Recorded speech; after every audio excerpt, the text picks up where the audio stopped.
the 30 ppm solution, if you are taking 50 ml, so you have data after every time interval. Then removal and adsorption, the concentration at equilibrium. You can use the same formula, volume and mass. We want to log this one, so we will the graph of these two.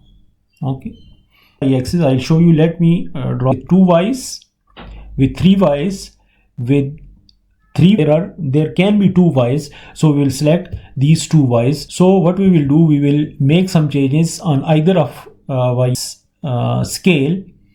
I'll change this, come over here to ticks and label into to the black. I'll change the line width from 0.5 to, and this is also. Bismillahirrahmanirrahim. Hello and welcome to Dr. Saqib Khan Science Academy. Today in this tutorial we will discuss about the adsorption experiment. This is the second episode of the adsorption experiment, and we will discuss about the effect of contact time. In previous tutorial we discussed about the key parameters. The key parameters which affect the adsorption experiment. So the first one, which I told you, the most crucial one, is the contact time, which is used for the kinetic isotherms purposes. For the contact time, I told you that first of all we do some screening experiment. From the screening experiment, I mean that we run the experiment for a longer period of time. For example, 2 hours, 3 hours, 4, 5, 6, 12, 24 or even more. So we run the experiment for longer period of time, in which we determine where the maximum removal or the maximum adsorption is taking place.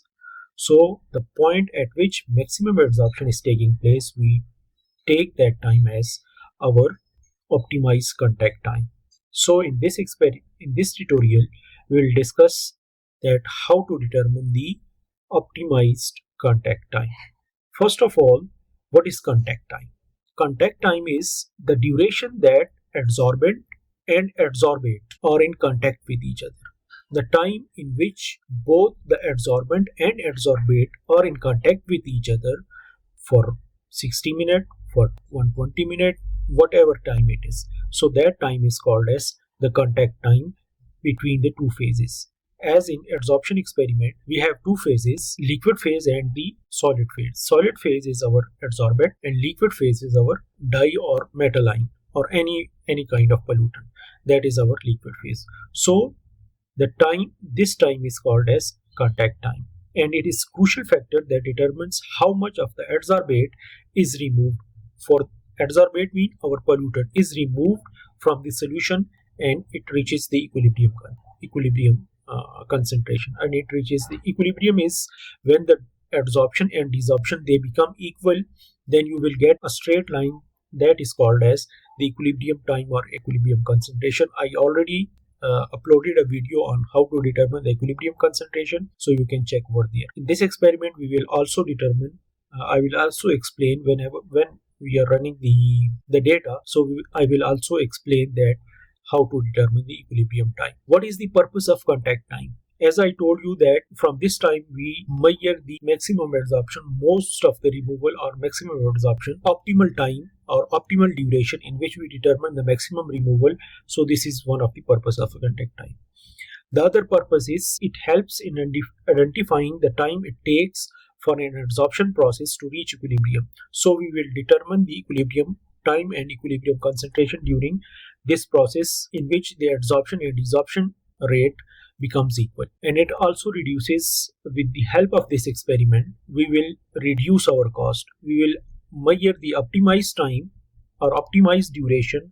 So in this experiment we measure the optimized time. Longer contact time can increase the cost of the process due to the energy consumption and other factors. So by determining the contact time, we reduce the cost of the experiment. The experimental setup, as you can see over here, that you will prepare multiple identical batches of the adsorbate and adsorbent system with constant initial concentration, constant pH, constant temperature and constant adsorbent dose only you have to change the time. When you prepare these mixtures, for example, first contact time is 5 minutes, so for 5 minutes you will prepare the solution 1 milligram per ml. If you are taking 20 ml of the solution, you will put 20 milligram of the adsorbent, and then you will write on the flask. On the flask, you will write that it is for 5. The same you will prepare for the 10 minutes, 20 ml of the dye solution or your metalline solution or your pollutant solution, and then 20 milligram of the adsorbent. That is your 10-minute solution. Same is for the 20-minute solution. Same is for the 30-minute solution. Whatever your contact time is, so you will write the contact time on the flask. Then what you will do, you will put it in the shaking incubator or orbital shaker and agitate it for different time interval. Over here I have written 5, 10, 20, 30, 60, 180, 120, 180, 240. So after each time interval, for example 5 minutes is completed, so you will remove the 5 minutes one flask, and then you will filter it out. You will centrifuge it and then analyze on the UV visible spectroscopy, UV visible spectrophotometer, and then you will get the percent removal or the adsorption capacity QT or percent removal of that sample. The same will go for the 10 minutes. When 10 minutes is completed, so you will remove the 10-minute one, and then you will centrifuge and filter it, and then the residual adsorbate concentration in the liquid phase you will determine it through UV visible spectroscopy or atomic absorption spectroscopy, and then you will determine the QT or percent removal. Now let's go to the to our data. Coming to the Excel sheet, you can see over here we ran a batch adsorption experiment, in which we used reactive black 5 dye as our adsorbate or as our pollutant. The adsorbent we used was FeZNO, iron zinc oxide. The initial concentration which we used for reactive black 5 was 30 ppm or 30 milligram per liter. Now the dose was 1 milligram per ml. What do we mean from 1 milligram per ml? For example, if you are taking 50 ml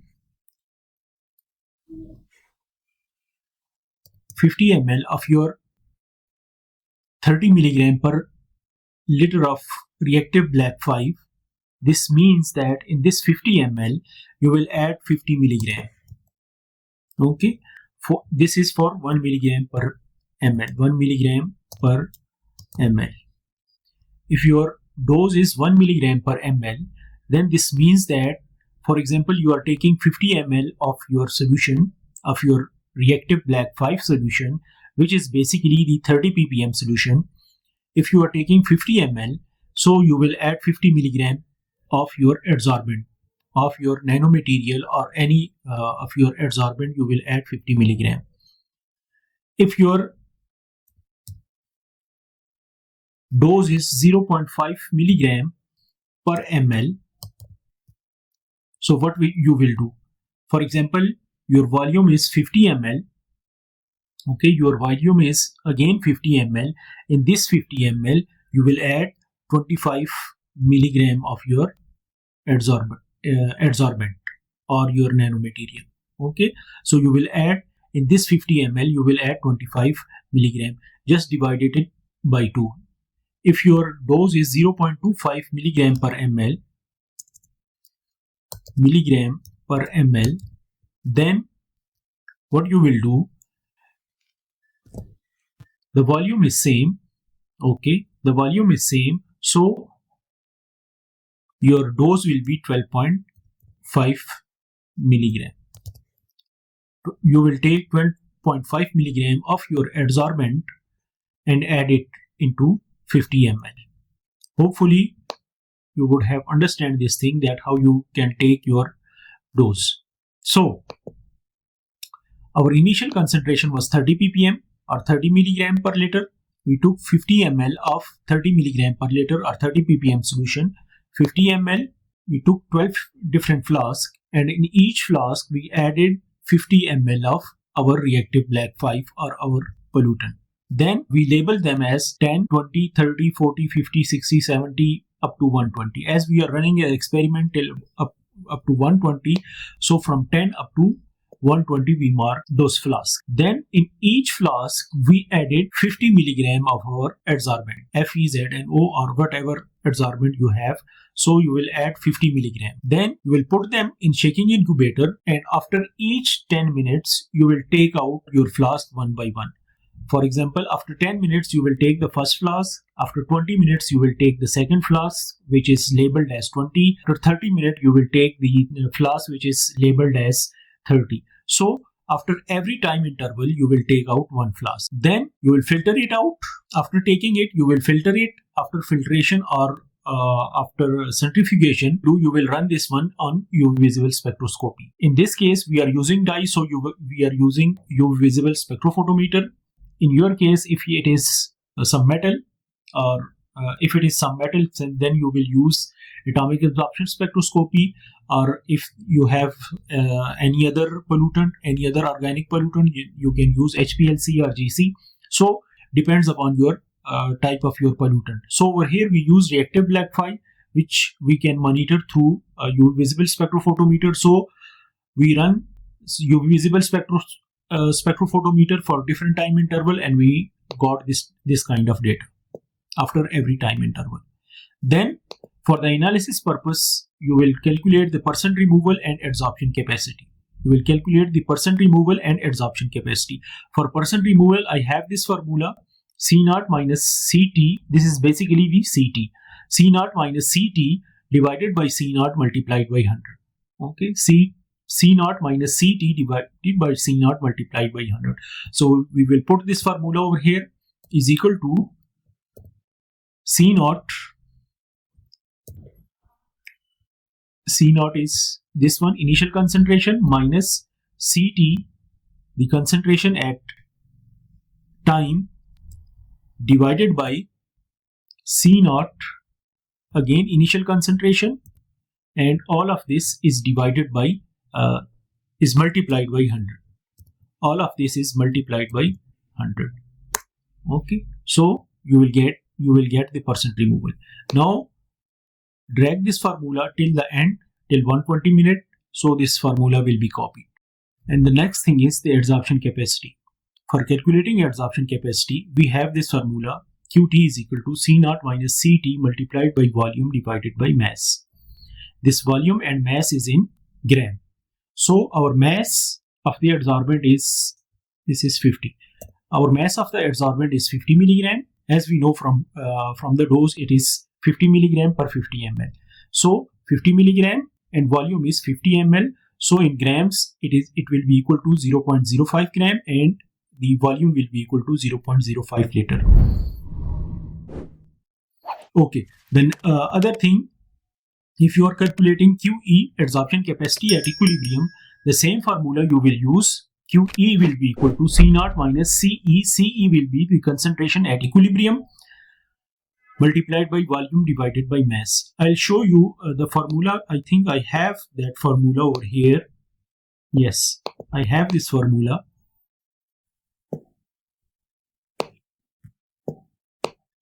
We have this formula. You can use the same formula. QE is equal to C0 minus CE multiplied by volume divided by mass. Mass and volume, it will be in gram and liter.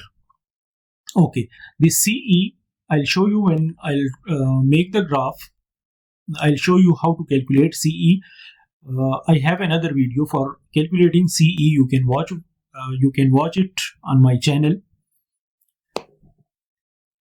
Okay, for calculating adsorption capacity, we have the formula is equal to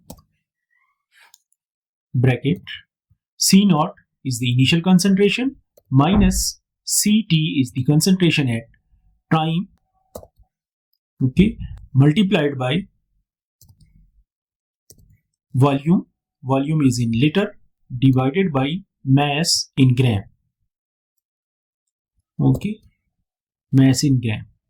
As this volume and mass, it will be used throughout the formula, so we will log this one. Just press F4,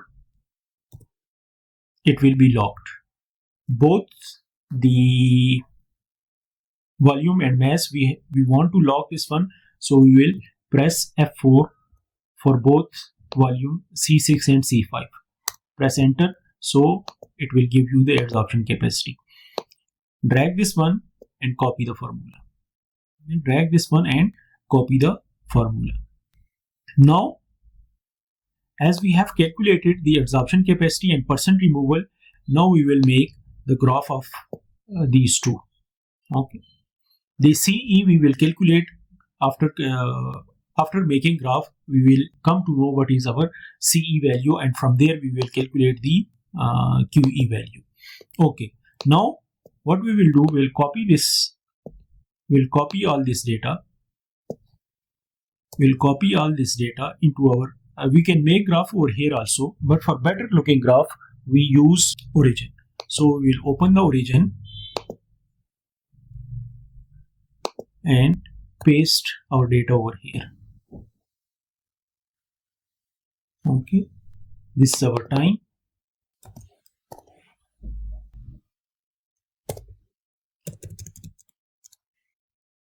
These two we don't need now over here, so we'll remove these C0 and CT.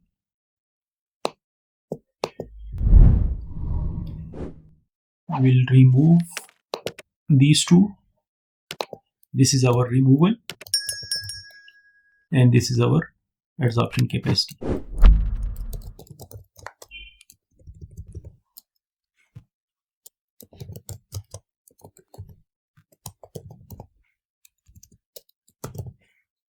Capacity.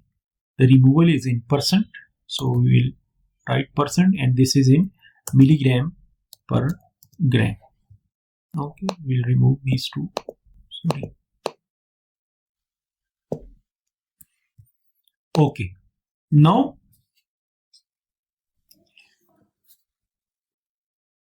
you can make graph directly by selecting these, and you can make graph with one y-axis. But the problem with one y-axis, I'll show you. Let me draw this graph with one y-axis. As you can see over here, we have drawn a graph with one y-axis. On y-axis there is percent removal. Okay, you can draw this kind of graph, but the problem over here that for percent removal we have different formula. For percent removal we have different units, and for the adsorption capacity we have different units. Okay, so we cannot use this kind of graph for representing two different types of data. Okay, for representing two different types of data, we cannot use this graph with one y-axis. So we'll remove this one, delete this one, and we'll come to our data, select the data, and then we will come over here. You can see that there is graph with two y's, with three y's, with three y's, three different y's, with four different y's. So there are different multiple y-axis. There are different kinds of graph. So as we have percent removal and adsorption capacity, so there can be two y's. So we will select these two y's over here. After selecting these two y's over here, you can see you will have a very good kind of graph. On one y-axis we have percent removal, and other y-axis we have the adsorption capacity. But these two graphs, these two data sets, you can see over here, they are overlapping each other. Okay, they are overlapping each other. So what we will do, we will make some changes on either of y-axis. I will go for the removal percent. As it is, the maximum is up to 40. So I'll change this scale. I'll change the scale from 0.5 to 50 and press OK. So you will see a clear difference between these two. Okay, you can see the clear difference between these two, the adsorption capacity and removal percentage. The adsorption capacity graph, it is in red color, so I'll change this red color to the black color. So I'll come over here to ticks and labels, line ticks and labels, and change this one into the black one. Okay, so it will become black. On the upper axis there are also the major and minor ticks, so I'll remove the major and minor ticks from here. So I'll again come to line and ticks and remove this major ticks, select none, and same is for the minor ticks, select none and press OK. Okay, so now it looks much better. As over here, for my time, there is the unit is not written, so I'll go to my data, to book 1, and over here I haven't write any unit, so I'll write minute over here. So now again come to my graph, you will see that on y-axis minutes is already written over here. Okay, this y-axis you can see over here there is the difference of 5, so it makes the data for the visibility purpose it doesn't look good. So what I will do, I will on the scale I'll make the increment of 10. For the major ticks, I'll make the increment of 10, so it may look better as compared to the previous one. Over here the difference is 2, so it looks good. Now I want to change the symbols, as it doesn't look much better, so I'll change the symbols for this one. Okay, I'll change the symbols for this one, so I'll double click on that one and I'll select the symbol, whatever symbol I want. Okay, for the line, I want this line to be, the style should be dotted one or dash one. I'll select the dash one. Okay, and for symbol I want it a little bigger, so I will select 18 and press OK. You will see that it is now clear. For the line, as the line is not visible, so I'll change the line width from 0.5 to 3. Press OK. So there is clear line. The line is now clear. I'll do the same for the other removal percentage. I'll select this one, make the points as 18.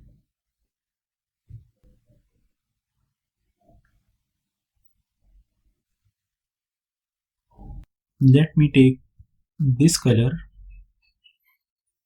For the line, again the style is -1 and this is also equal to 3, and the color is the same as the line color.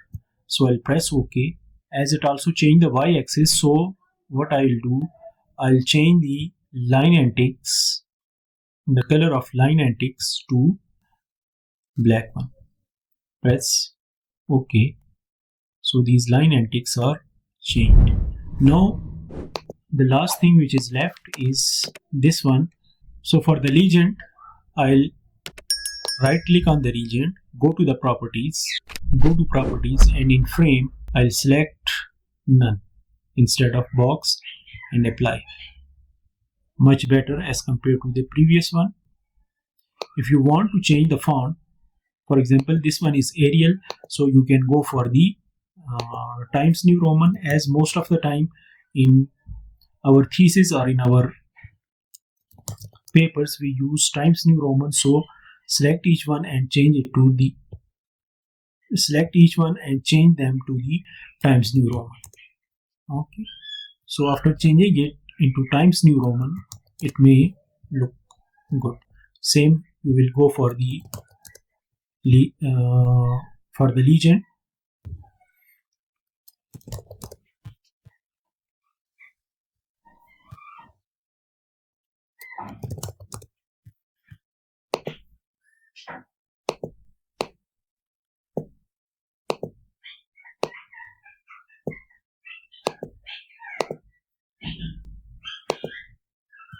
If you want to make the axis bold, so select the axis and just click on B on bold. And if you want to change it to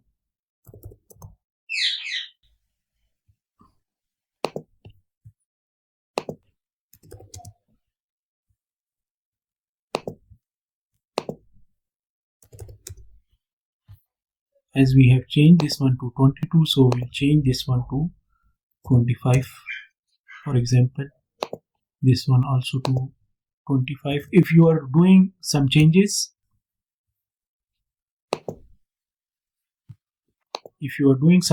on one side, you have to do it on the other axis as well. So now this is our now our graph looks much better. Now you can select this graph, okay, export the graph and save it wherever you want to save it. The file can be PNG file or TIFF file, so I'll change it into TIFF and write it as effect of time interval or screening experiment, whatever you want. The DPI is 600, 200 or 600, whatever you want. 300 and 600 DPI is much better DPI. So select OK. You will get the graph.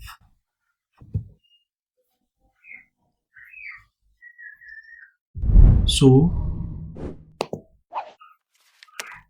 this is our final graph. Okay. One thing, how you will calculate the QE and QM value. As over here, you can see that at almost 50 minutes, after 50 minutes, the line become straightened for both adsorption capacity and for the removal percentage. The line becomes straightened. So this 50 minute is our equilibrium time.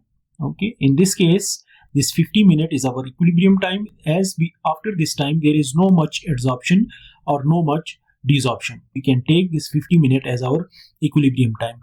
Now the concentration at this equilibrium time is our equilibrium concentration, and the QT value at this time is basically our QE value.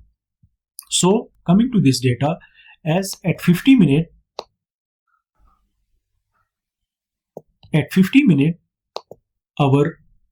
for example, let's select this one. At this 50 minute, our concentration is 19.35. So our CE value is 19.35. Okay, our CE value is 19.35, and our QE